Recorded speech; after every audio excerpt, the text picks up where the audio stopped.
Alors, Hulk Hogan, le technicien, qu'en est-il? Est-ce que toi aussi tu as eu cette curiosité, je vais pas dire morbide, mais d'aller rechercher?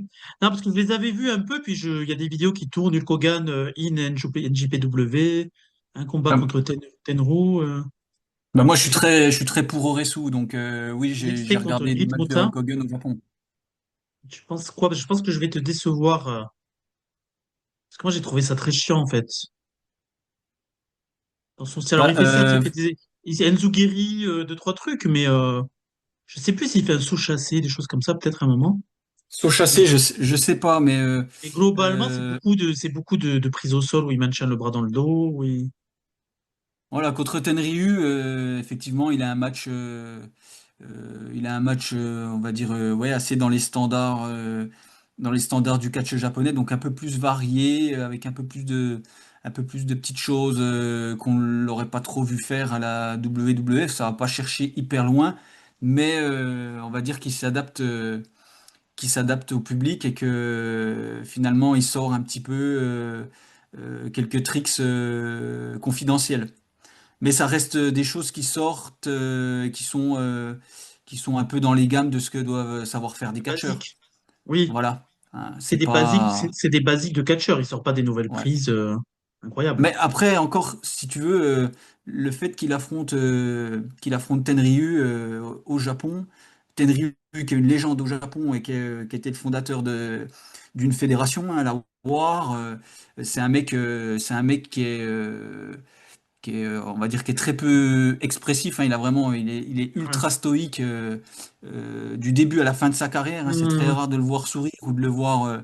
Et là, il fait un match aussi assez standard pour les matchs de Tenryu. Et simplement d'avoir Hulk Hogan contre Tenryu, je pense que pour les Japonais, c'est comme si tu faisais, je sais pas moi, le c'est mythe. comme si Ouais. tu faisais Hogan contre The Rock aux États-Unis. Pour eux, c'est un peu l'équivalent. Ça fait vraiment partie des figures du catch japonais qui sont un peu sacrées. Donc oui, ce match est un peu plus abouti et un peu plus poussé, mais Tenryu, il a aussi un style très nonchalant, très très nonchalant. Alors moi, je l'aime beaucoup. Euh, Très J'aime les beaucoup deux ses pieds, matchs. très les deux pieds au sol, quoi, on va dire. Ouais, très les deux pieds au sol, grosse Hum, corde à linge, gros Edzugeri. hum. Mais je pense que ce qu'il fait au Japon, c'est un peu au-dessus. C'est pas au-dessus, c'est un peu plus varié. Mais ça casse pas non plus trois pattes à un canard. C'est pour ça que tu t'es pas forcément ultra réjoui en voyant ce genre de match. C'est pas. Donc oui, je pense qu'il connaissait ses gammes. Hulk Hogan, je veux dire, hein, quand tu tournes un peu partout comme ça dans le monde entier, tu t'envoies des mecs qui Et, font des prises, t'envoies de la aux nouveauté. entraînements, forcément, oui, voilà, ouais. Il a Ouais. forcément travaillé là-dessus. Et on sait qu'au Mais Japon, même quand la WWE va au Japon avec d'autres catcheurs, globalement, ils changent un peu leur style, ils sortent de leur ouais, routine un peu. ouais, je pense que c'est dans les attentes un peu aussi des bookers, enfin des organisateurs japonais. Et puis après, le truc, c'est que Hulk Hogan, enfin, si tu regardes bien. Il change pas trop son jeu parce que c'est encore une fois le critère technique, lui, c'est pas du tout son registre quoi. Enfin, il a tellement pas besoin de ça.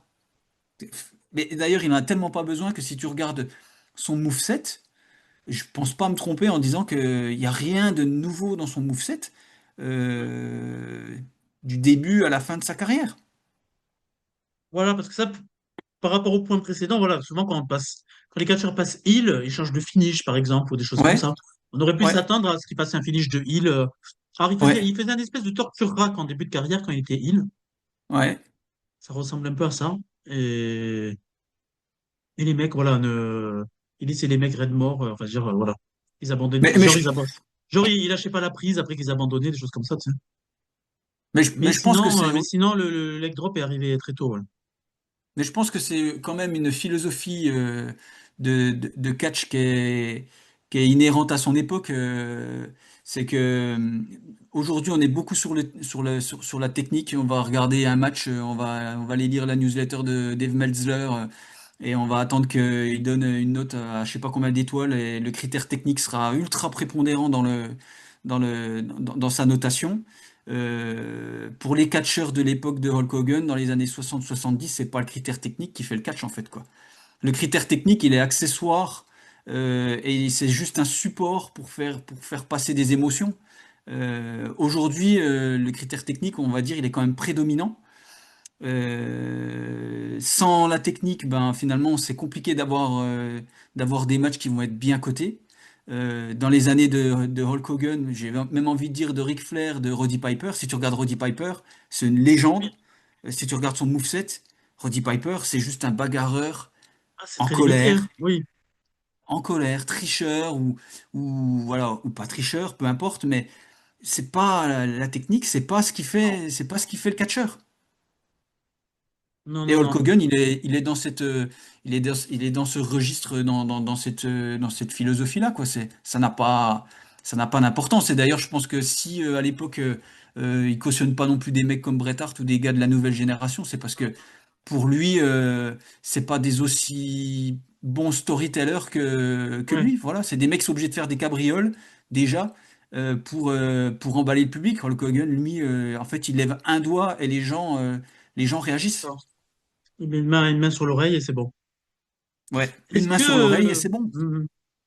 un point de comparaison, parce que moi j'ai toujours trouvé quand même assez injuste que on présente Ric Flair comme forcément un super technicien, qu'on oppose beaucoup Hogan et Ric Flair. Bon, Ric Flair a d'autres qualités, certes, mais quand je vois ses combats, même de Ric Flair dans son prime,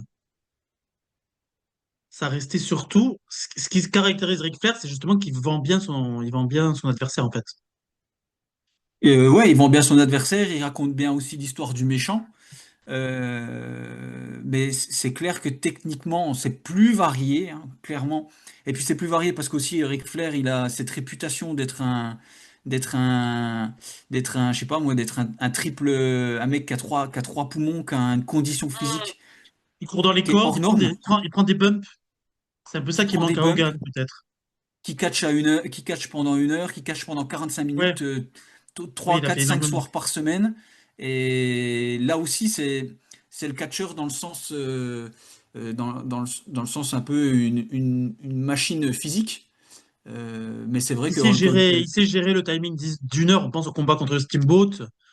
ouais. Forcément, sur les 1 heure, il y a des moments où il y a des saisies, des trucs au sol, où Et puis c'est pas forcément, pas c'est toujours très énorme une heure, hein. dynamique. C'est pas très dynamique, mais par contre, ils arrivent à faire tenir la foule tout le temps. Ouais. Mais tu sais, Ça moi, va. au début enfin, au début, quand j'ai commencé à suivre le catch, il y a une période où ben, je jugeais beaucoup les catcheurs sur la technique.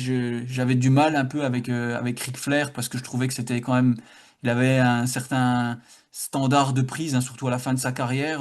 Il faisait toujours un peu les mêmes choses. Mais, mais en fait, Ric Flair, tu l'apprécies aussi pour sa présence dans le ring, un peu comme Hulk Hogan, Hum, même si c'est pas du tout la même chose physiquement. Quand tu vois Ric Flair dans un ring qui fait ses, voilà, ses conneries, ouais, ouais, ouais. ses trucages, c'est ça en fait qui fait que tu Et l'aimes. Fer C'est- a peut-être cette autodérision aussi en fin de carrière, Ben qui nous a oui, fait tous l'adorer, que n'a bah jamais eu bien Hogan sûr. aussi. Ah oui, ça, Hogan, il a pas eu ça. Hogan, je pense que c'est Ric Flair qui participe à une bataille royale, non pas une bataille royale, un jeu de chaises musicales pour désigner le prochain challenger au titre intercontinental. Ouais. Et voilà, et il fait tout un show. Et au bout de sa vie, quand il se fait éliminer, on dirait que il survend tout, quoi. Il triche, il pousse tout le monde pour pouvoir s'asseoir sur la chaise avant. C'est presque tu t'en fiches du match en fait. Tu veux qu'il soit là quoi. Tu veux le voir et t'es pas, c'est pas, tu t'attends pas à des merveilles, mais tu veux qu'il soit là. Et Flair a tout vendu. D'ailleurs, Flair nous a vendu une bien meilleure retraite que ce qu'a pu faire Hogan avec ses vraies fausses retraites. Ah, bien sûr, ouais, Parce bien que peu sûr. importe, l'histoire se souviendra pas que Flair a finalement catché un peu à la TNA, un peu aussi sur des scènes indépendantes, des shows pour faire rentrer de l'argent, quoi, toujours. Mais bon, Ouais, mais voilà, c'est vrai qu'il a eu des matchs de fin de carrière. Voilà, je pense aussi à un dernier shot au titre contre Triple H, à je sais plus quel Raw dans les années hum, 2002-2003, où il est oui, membre c'est bon, c'est bien vendu. d'évolution et puis Triple H que le désigne comme challenger de complaisance, en fait. voilà, en espérant qu'il se Et, couche. et Flair se fait monter un peu la tête dans le vestiaire. Il y a Michaels, il y a je sais pas qui vient le voir. Il dit, mais tu es le grand Ric Flair, tu te rends compte, je peux pas faire ça et Victoire Ric tout. Flair, ouais. Et il va voir Triple H, il va dire, je te préviens, tu auras un vrai adversaire face à toi, je me déroberai pas et tout. Mm. Voilà, il va rien faire de véritablement différent, mais il fait toutes les mêmes choses avec tant de Mm. cœur que il y a plus de poésie dans, je sais pas, dans une shop hein, que dans le Ouais, Stormbreaker de Will ouais, Ospreay, quoi. ouais, ouais. C'est, après, je trouve que le Stormbreaker de Will Ospreay, il est magnifique, hein. C'est une prise qui est juste incroyable.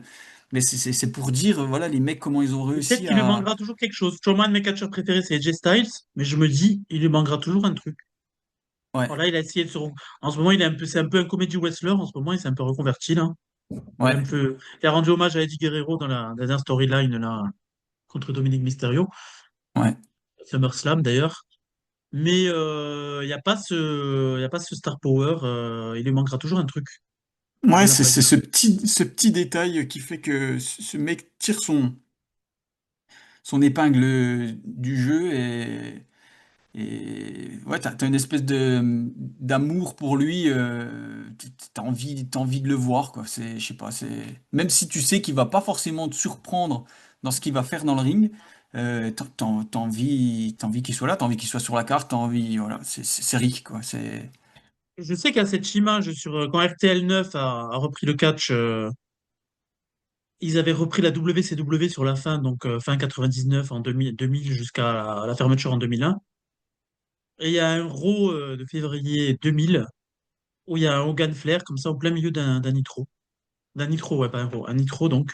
Et je sais qu'au niveau du montage européen qu'on avait, on avait trois quarts d'heure et tout, donc il n'y avait pas forcément le temps de y couper les promos, les trucs comme ça et tout. Ils nous présentaient quasiment que des matchs.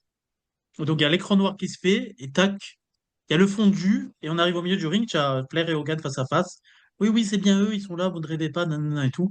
Et c'est vrai que chez fan à ce moment-là, tu fais un bond, quoi.